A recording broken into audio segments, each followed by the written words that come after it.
یہ نماز میں جو قرآن کی صورت ہے یہ کیا ترتیب کے ساتھ پڑھنا ضروری ہے؟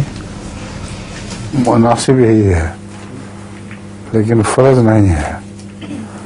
حضرت صلی اللہ علیہ وسلم کے پاس ایک دفعہ ایک صحابی آئے اور ان کے متعلق شکایت تھی کہ یہ قل هو اللہ احد ہر صورت میں پہلے پڑھتے ہیں پھر دوسری صورتیں پڑھتے ہیں.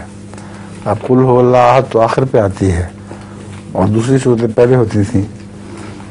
تو آپ نے فرمایا، پوچھا ان سے کہ کیا بات ہے، ترتیب کا خیال نہیں رکھتے؟ انہوں نے کہا مجھے قل هو اللہ کی سے بہت محبت ہے کیونکہ خدا کی وحدانیت پہ بے مثل ضرورت ہے. رسول صلی اللہ علیہ وسلم نے فرمایا ہاں جاؤ پہلے قل هو اللہ ہی پڑھا کرو. تو ضروری نہیں ہے کہ بہرحال ترتیب قائم رکھی جائے، لیکن سنت یہی تھی رسول اللہ علیہ وسلم کی کہ ترتیب کو قائم رکھا کرتے تھے.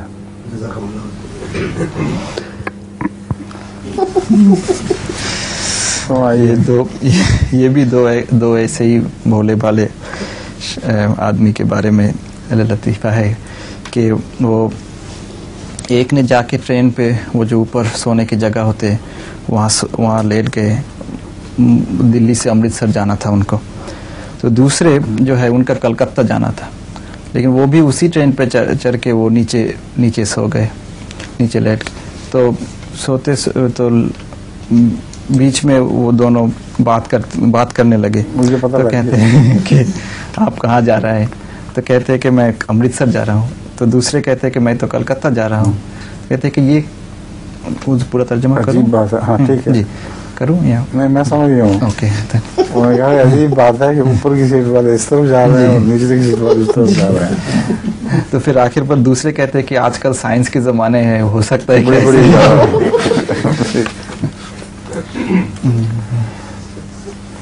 ایک بس کے اوپر ایک شخص چڑھ گیا، 2 منزلہ بس تھی.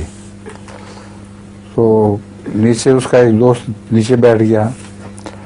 تھوڑی دیر کے بعد اوپر کا دوست گھبرایا ہوا نیچے اترا بڑا پریشان ہو کر. نچلے دوست نے پوچھا تمہیں کیا ہوا ہے، تم نیچے کیوں آ گئے ہو؟ اس نے کہا اوپر کے بس میں ڈرائیور ہی کوئی نہیں،